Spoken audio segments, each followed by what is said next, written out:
Chapter 93, The Castaway.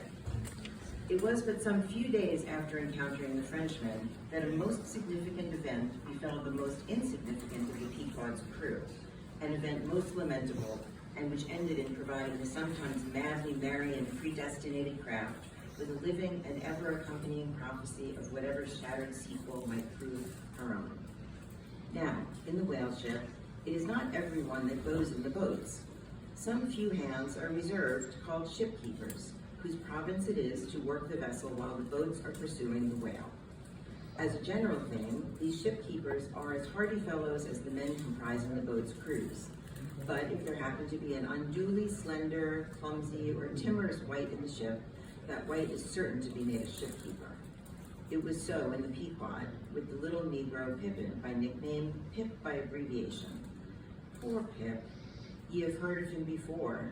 Ye must remember his tambourine on that dramatic midnight, so gloomy, jolly. In outer aspect, Pip and Doughboy made a match, like a black pony and a white one, of equal developments, though of dissimilar color, driven in one eccentric span. But while hapless Doughboy was by nature dull and torpid in his intellects, Pip, though over-tender-hearted, was at bottom very bright, with that pleasant, genial, jolly brightness peculiar to his tribe, a tribe which ever enjoy all holidays and festivities with finer, freer relish than any other race. For blacks, the year's calendar should show naught but 365 4th of Julys and New Year's days. Nor smile so, while I write that this little black was brilliant, for even blackness has its brilliancy. Behold yon lustrous ebony paneled in kings' cabinets. But Pip loved life, and all life's peaceable securities, so that the panic-striking business in which he had somehow unaccountably become entrapped had most sadly blurred his brightness, though, as ere long will be seen, what was thus temporarily subdued in him, in the end was destined to be luridly illumined by strange wildfires that fictitiously showed him off to 10 times the natural luster with which his native Tolland County in Connecticut he had once enlivened many a fiddler's frolic on the green, and at melodious eventide, with his gay ha-ha, had turned the round horizon into one star-belled tambourine. So, though in the clear air of day, suspended against a blue-veined neck, the pure watered diamond dropped a healthful glow, yet, when the cunning jeweler would show you the diamond in its most impressive luster, he lays it against a gloomy ground, and then lights it up, not by the sun, but by some unnatural gases. Then out come those fiery effulgences, infernally superb. Then the evil blazing diamond, once the divinest symbol of the crystal skies, looks like some crown jewel stolen from the king of hell. But let us to the story.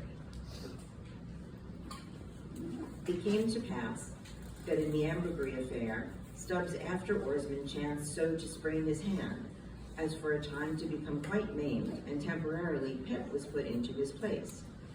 The first time Stubb lowered with him, Pip evinced much nervousness, but happily, for that time, escaped close contact with the whale, and therefore came off not altogether discreditably, though Stubb, observing him, took care afterwards to exhort him to cherish his courageousness to the utmost, for he might often find it needful.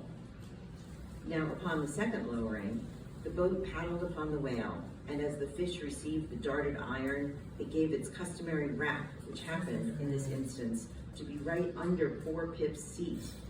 The involuntary consternation of the moment caused him to leap, paddle in hand, out of the boat, and in such a way, that part of the slack whale line coming against his chest, he breasted it overboard with him so as to become entangled in it when at last plumping into the water. That instant, the stricken whale started on a fierce run.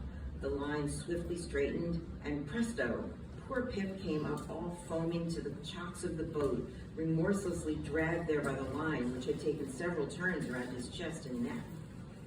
Tashtigo stood in the bows. He was full of the fire of the hunt. He hated Pip for a poltroon. Snatching the boat knife from its sheath, he suspended its sharp edge over the line and turning toward Stubb, exclaimed interrogatively, "Cut?" Meantime, Pip's blue, choked face plainly looked, "Do, for God's sake." All passed in a flash. In less than half a minute, this entire thing happened. "Damn him, cut!" board Stubb, and so the whale was lost and Pip was saved. So soon as he recovered himself, the poor little Negro was assailed by yells and execrations from the crew.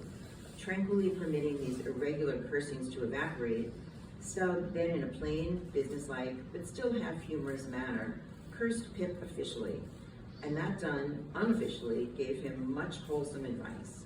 The substance was, never jump from a boat, Pip, except, but all the rest was indefinite, as the soundest advice ever is.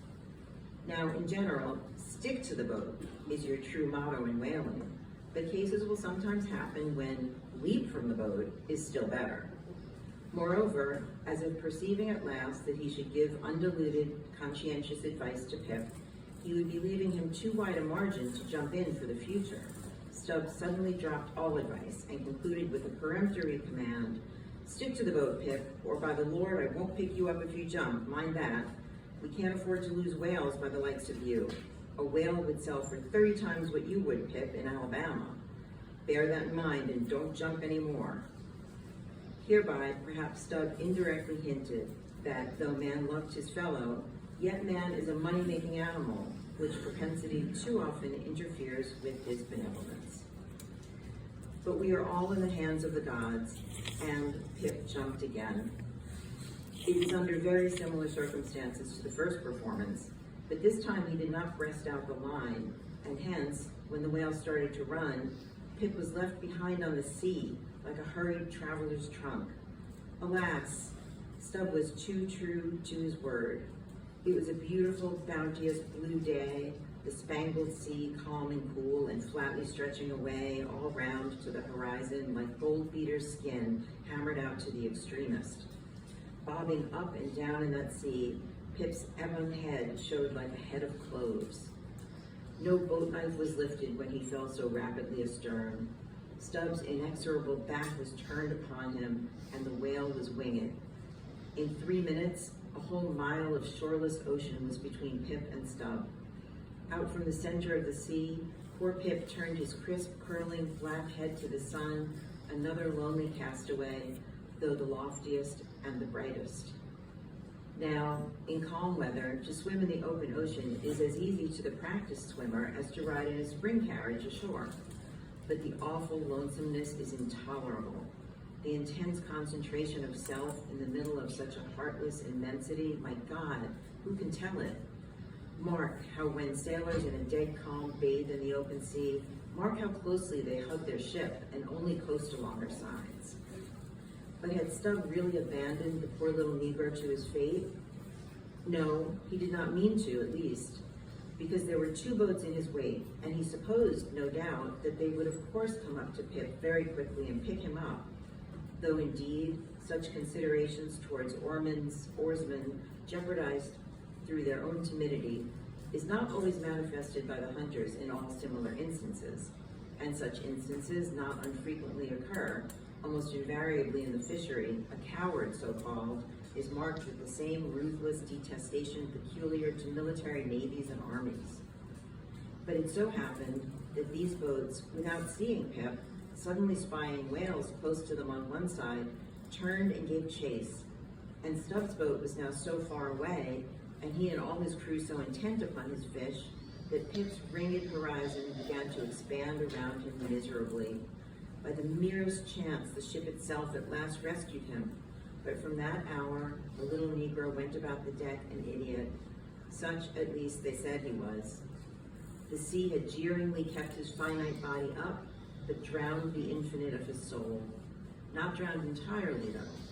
Rather, carried down alive to wondrous depths, where strange shapes of the unwarped primal world glided to and fro before his passive eyes, and the miser merman, wisdom, revealed his hoarded heaps. And among the joyous, heartless, ever-juvenile eternities, Pip saw the multitudinous, God-omnipresent, coral insects that out of the firmament of waters heaved the colossal orbs. He saw God's foot upon the treadle of the loom and spoke it, and therefore his shipmates called him mad. So man's insanity is heaven sent, and wandering from all mortal reason, man comes at last to that celestial thought, which to reason is absurd and frantic, and weal or woe feels then uncompromised, indifferent as his God. For the rest, blame not Stubb too hardly. The thing is common in that fishery, and in the sequel of the narrative, it will then be seen what like abandonment befell myself.